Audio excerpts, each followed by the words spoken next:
welcome back to my channel. So today I'm going to be doing a wrap-up video. I know I haven't filmed for this channel for a really long time. It was summer vacation, and as you guys know, I have 2 kids. They just started school yesterday, but during summer vacation I have so much less time to film and so much less time to read, so I feel like I just haven't been kind of focused on reading or YouTube. I think on my main channel, I think my last video was like 3 months ago, which is crazy. I think that's the longest I've ever gone without uploading to my main channel, so I'm sorry, but I do plan to start back up filming for this channel. So if you guys have any ideas or anything that you really want to see from me, please comment your ideas down below. In this video, I'm going to talk about the books that I read within the last couple of months. I haven't read, like I said, too much, but there are some really good books that I want to talk about. And I'm reading a really good book right now, like probably the best book I've read so far this year, which is really exciting, and I can't wait to talk about it with you guys in my next wrap up.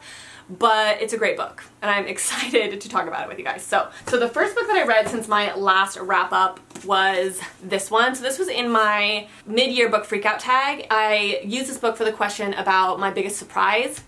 Now I know usually that question is like biggest surprise, like what book did you think you weren't gonna love but you ended up loving it? I didn't really use this book for that. It was more so like the biggest plot twist, the book that surprised me with the crazy plot twist the most, and that's what this book had in it. It was so interesting. So this book is one of those books that you are trying to figure out so badly and you just can't figure it out. Like there's so many weird elements to this book and you're like, where is this book going? Like I can't figure it out. So I knew that this book had lucid dreaming in it and astral projection, but I couldn't figure out how those two things were going to be used in it, because there's 3 characters. There is the main character, and then there's the husband, and then there's the wife of the husband. And the husband is actually cheating on his wife with the main character of this book. And his wife finds out, and she's like livid about it, right? So she ends up meeting the main character, but she starts like treating this main character really good, even though she hates her because her husband is cheating on her with her. So she starts like, you know, taking her to the gym, and like she's, you know, helping her stop drinking and smoking and kind of teaching her how to eat right, and she becomes like really, really good friends with her, and she really wants like what's best for her. But she also hates her, and I'm like, what the heck? And I couldn't figure it out. And the thing is I'm surprised I didn't figure it out. Like it's one of those things where once you figure it out, you're like, oh, okay. Like, duh, like how could I have not figured that out? But then there's another twist, and you really don't see it coming. Like you can't get the last twist unless you predict the first twist, but the first twist is hard enough to like grasp, so you like cannot figure out what the last twist is. It's so good, you guys. It was such a fun, like I feel like it's really rare for a book to really surprise me, and this one really did it for me. The only thing about this book that I think kind of got on my nerves is it reminded me a little bit of B.A. Paris's writing, where it gets a little repetitive. Like they're kind of using like the same, it's like the same thing over and over to kind of like tell the story, and so you can kind of see a pattern happening and you're trying to figure out what the twist is based on the pattern. But they use the same pattern over and over and over and over and over again, and you kind of are like, okay, I get it. Like now I want to see what the twist is, or like why all this is happening. That was the only downside. I think I gave this book 4 stars, and that was the only reason why I took off a star. But if you're looking for a thriller that is going to like surprise you, this is a great one. They do have a movie about this, but I decided to read the book instead because I'd been really looking for a thriller that was really going to throw me for a loop. And I heard that this one would, so instead of watching the movie I decided to read the book, and it was definitely worth it. So if you're looking for something like that, like I was, then that's definitely the book for you. So the next book I read was a graphic novel, and it was called Tiny Dancer. I don't have it with me because I got it from the library. But this book I gave 4 or 5 stars actually, I'm not sure. But this book was good. Like I really, really like this book. Now if you didn't know, I was a dancer from the time I was 5 to 18. I was a ballet dancer and a jazz dancer.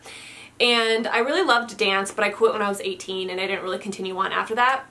But this book is about a girl that gets into ballet and she loves it, but she starts taking it really, really seriously. Like she believes that this is going to be her career. She starts going to like really prominent dance schools, you know, what are they called? Summer dance workshops and stuff like that. And she's known in like New York as being like one of the top dancers that's going to work for like, you know, the American Ballet Theater or whatever. But then she gets injured. And I think books like this are so interesting because I've always thought about how tough that this type of situation would be in if you spend your entire life like working for something, whether it be gymnastics or basketball or dance, and you literally believe that this is your career. Like, I'm gonna work for this one thing and then it's gonna be my career and that's how I'm gonna make my money. But then like right before your career starts, you get injured and you're like, okay, now who am I without this hobby of mine or without this career path? Like, this has always been my life. This has always been my purpose, my one focus. It's who I am. It's my identity. And then once it's gone and taken from you because you're injured, like, who are you now? Like, I can't imagine. Like, if that's happened to any of you guys, let me know in the comments, because I think that that deserves like a memoir or something, because that would be a tough situation to be in. But anyways, so in this book, this happens to this girl. But then she starts to realize, like, after she gets injured, like, she tries to go back into dance, like, after she heals, but then she's just not as good, she's not as strong, and she starts to realize that her passion for dance has kind of dwindled, she doesn't have it anymore. And so she kind of realizes that she has to, like, find a new path that she's more passionate about, but she doesn't know where to start. So it's kind of like her journey to finding, like, what else makes her who she is, and it's just such an interesting story and such an interesting journey, and I feel like the author did a really, really good job. And why I think it's so important also not to put all your eggs in one basket. Like, have different things and different hobbies and different things that make you who you are, you know, and I think it's really important that we don't throw kids, especially at such a young age, into one thing and then say, like, this is who you are and this is who you're going to be and this is what you're going to do when you grow up, because I feel like that can really screw up a kid when they get older and maybe they don't have the passion anymore, or they get injured, or they can't do that for whatever reason. Like, then what, you know? Like, it's an interesting topic. So that's my spiel on that. Like, that was a really overboard spiel, but I mean, that's why I read the book, because I think that topic is just really interesting for whatever reason. And I think Carrie Soto is Back by Taylor Jenkins Reid, it's her newest book, is kind of a similar topic. So that's kind of why I really want to read that book as well, because I think it's a little bit similar. So one that, like, I was kind of torn on, and it was this book by Tessa Bailey, My Killer Vacation. So here's the thing about this book. I have such a problem, you guys, and I don't know if other people are like this, but and I've talked about this in videos before, and it's just a weird reading quirk that I have, and I hate it about myself. If I don't picture the right characters in a book, it can make me like a book less. And then, like, halfway through the book, I'll be like, God, I wish I would have pictured this character this way. Like, I feel like he's more of this type of character than the character that I picked at the very beginning, but then I can't change the character because he's already the character that I picked first, and it frustrates me through the whole thing. That's what happened to me with this book. Like, halfway through the book, I decided that he actually had long hair, because he was more of like a long hair guy, and I couldn't change it, and that irritated me. So I feel like that's part of the reason why I didn't love this book as much as I did, but I still really liked it. And I feel like if I reread this in the future and I, like, read it with the right type of character, I would totally love it. So it's one of those kind of weird books where I screwed it up for myself, you know? But this is basically about a girl. It's kind of like a murder mystery, like smutty romance, which I didn't know I needed in my life, honestly. And it's about a girl who goes on vacation and somebody gets murdered, and she is trying to figure out the murder, and this guy comes into town who's doing, like, the detective work, and she kind of, like, weasels her way into his detective work because she wants to, like, figure it out as well, because she's really into murder mystery. And so then they kind of, like, start partnering up, and then they fall in love. It's really cute, and he's kind of like a rough and tumble, like, motorcycle dude, and then she's like this, like, kindergarten teacher. So it's a cute dynamic, and like I said, I love Tessa Bailey, and this was just a fun read. Like, in my head I was like, I want to give this 3 stars, but I couldn't give it 3 stars because it's a 4-star read. Like, Tessa Bailey and I, like I said, we just click. We just click. Like, she writes very, very similarly to how I would, I think, write romances. I personally liked this, but he's totally a long hair guy. He is not a short hair guy. So the next book I read was an audiobook, and I haven't read very many audiobooks this year, actually. I usually read more, I feel like, by now, but I just haven't read too many. But I read The Midnight Library on audio. And this book I was a little hesitant on, because there's one thing that I feel like can be done the same every single time, and that is going back in time and seeing what your life could have been if you would have made different decisions. I feel like that trope can't be done very, like, creatively or uniquely. It always has, like, the same outcome, you know? Like, I remember there was this Rugrats episode where Chucky Finster goes back in time to see how his life would have been different if, like, things would have happened differently or whatever, and he goes back in time, then he realizes that his life is actually good because it could have been worse if he would have made different decisions, you know? Do you guys remember that Rugrats episode? And I was really worried that this was going to be the same, right? And it kind of was, if I'm being honest. So this is basically about a girl that who dies, and she goes to this midnight library, and the librarian kind of shows her all the different directions that her life could go if she would have made different decisions. She died because she wasn't happy in her life, if you kind of catch my drift, you know? And so when she went to the midnight library, she saw that her life could have gone in so many different directions, but obviously she realizes that her life would have never been perfect, like no matter what, which is, like I said, the trope that I was trying to avoid, because I feel like it's like, duh, like that's the whole point of like going back in time and blah, blah. But there was one element to this book that I actually really liked that I feel like doesn't get touched on as much when we do this storyline. And it was this idea that you have control over your destiny and over your life. Part of the reason she realized that her life wasn't the way that she wanted it to be was because she wasn't really taking the reins. She wasn't really making choices to better her life. And what she realized at the end of this was kind of like, you have the control of your life to a certain degree. Obviously like chance and all that kind of thing, but like if you want a hobby, go get a freaking hobby. Like if you think a guy is attractive, go up and talk to him. If you want to start dance, go start dance. Write your book. Like you have that power to do whatever you want. Like it's not like it's out of your hands. And I think that that was a really, really good kind of moral to this story, was that like your life isn't just completely out of your control. And I think that she kind of came to that realization at the end, which I really, really liked, and I kind of liked that outcome in the book. It showed that like, well, if she would have just done that thing that she was thinking about doing, then she would have gone this direction.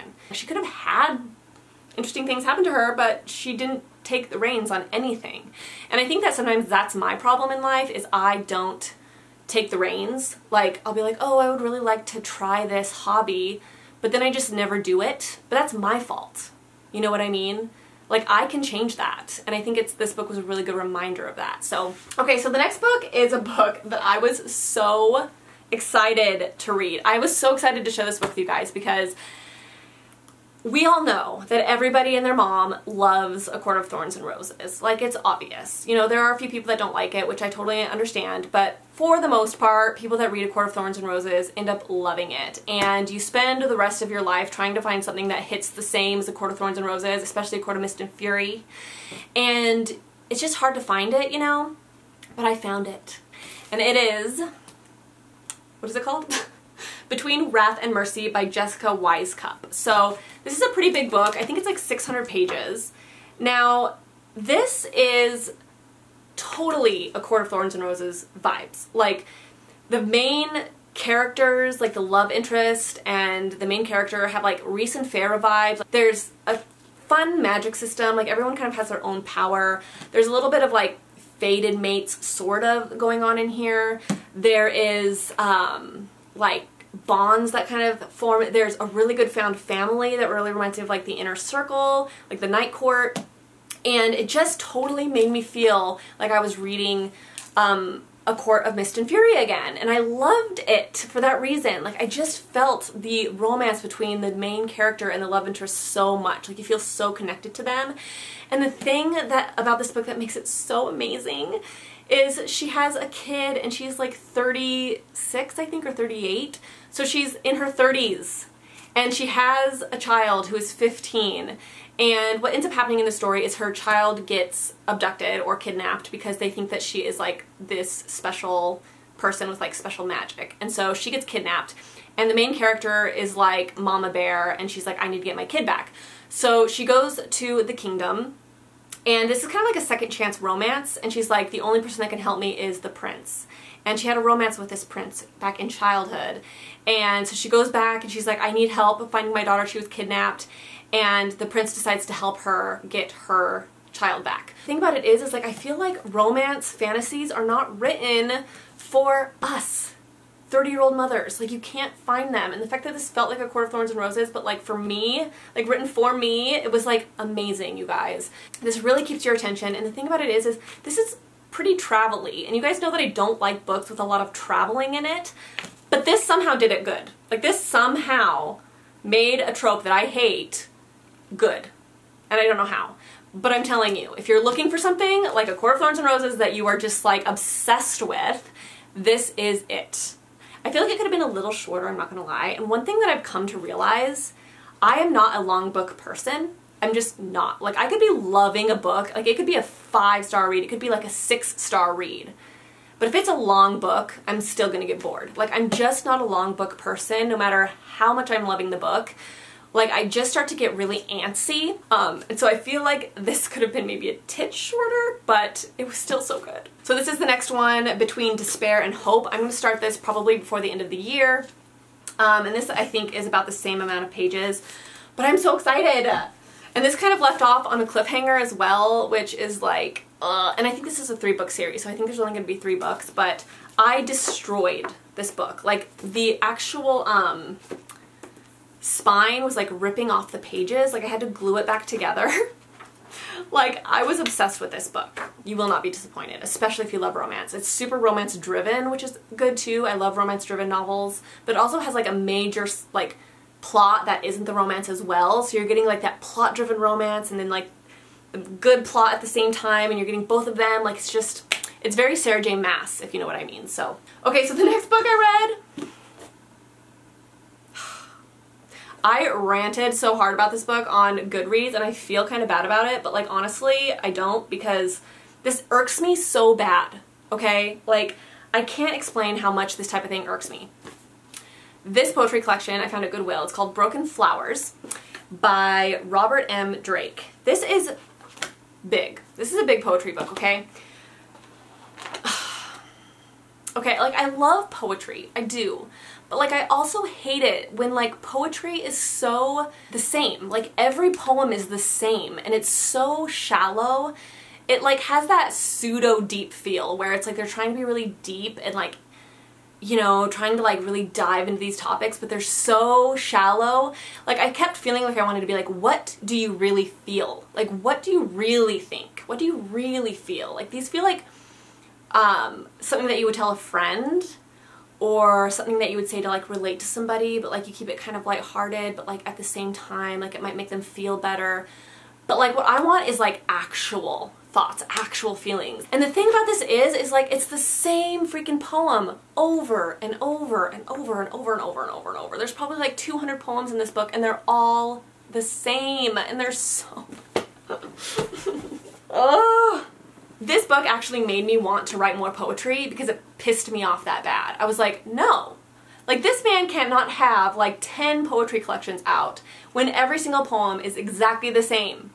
And they're so like, oh, I just can't. I just can't. You know Atticus on Instagram? Like, I follow him, and like, because it's kind of fun to like see what he comes up with or whatever occasionally, but like, it's almost like men writing from like a female perspective, or they write for females and what they think females want.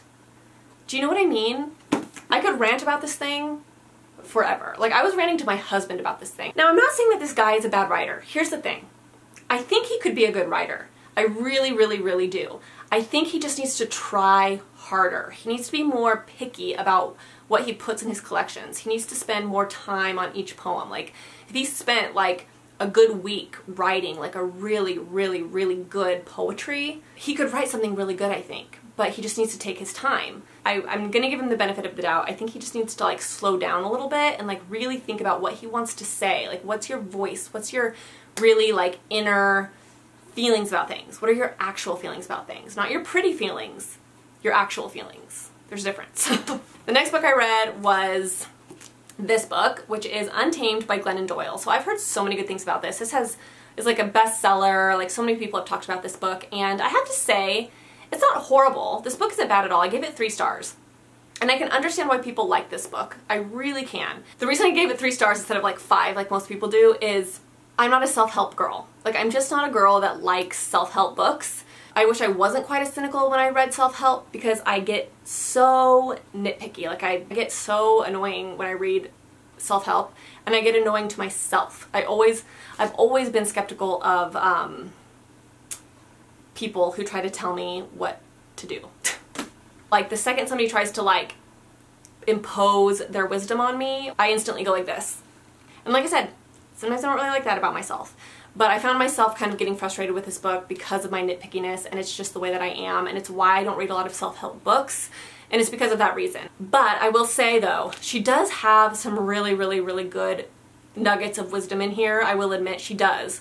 She's a smart person, and I feel like she is introspective, which I think is really important for a self-help type of writer or like a wisdom-based writer. They have to be introspective, otherwise it just does not work, and I feel like she is. What was one thing actually later in the book that I really, really liked? She was talking about, she was talking about how her wife was like, I'm gonna play soccer or something like that. And she's like, have you ever played soccer before? And she goes, oh yeah, I played soccer like for a little bit when I was a kid, but like I'm gonna just start like a league. And she's like, what? Like you're just gonna like start a league and like you don't really know what you're doing? And she's like, yeah, I think it'll be really fun. And then she started to reflect and she's like, why don't I do that? Like why don't I just, what's holding me back from like doing these things that I want to do or trying a new hobby? Like why can't I have something like that? Like why can't I just like go find a hobby? So that's when she decided to go play guitar. She's like, I want to learn how to guitar. I've always wanted to learn how to play guitar, so I'm going to go and I'm going to learn how to play guitar. And so she paid for lessons and she started going every week, and now she loves guitar and she plays it all the time. And it was like a big realization for her that like she can have hobbies too. Like what's holding you back from like taking those steps in life? And it kind of goes back to the Midnight Library. Like you have control of your life. Like you can do what you want with your life. You know, nothing really is holding you back but yourself. So it was good. It really was. She's a wise lady. But like I said, I just am not a self-help person, and I just kind of feel like I'm going to stay away from self-help books probably from now on, because I just don't tend to enjoy them that often. So good, just not for me. That's what I'll say. I feel like this video was so long. Why are my wrap-ups always so long? Like, I don't understand why I do this. I hope they don't get boring. I mean, I know some of you guys said in my last wrap-up in the comments, you're like, I like that you deep dive, but like sometimes I feel like I deep dive too much. Anyways, I'm gonna go. I have to eat, and then I have to go pick up my daughter from school. It's a short day today, so I have to get her at 1. But yeah, thank you so much for watching, and let me know what you guys want to see in my upcoming videos, and I hope you guys have a good day, and I'll talk to you guys soon. Bye.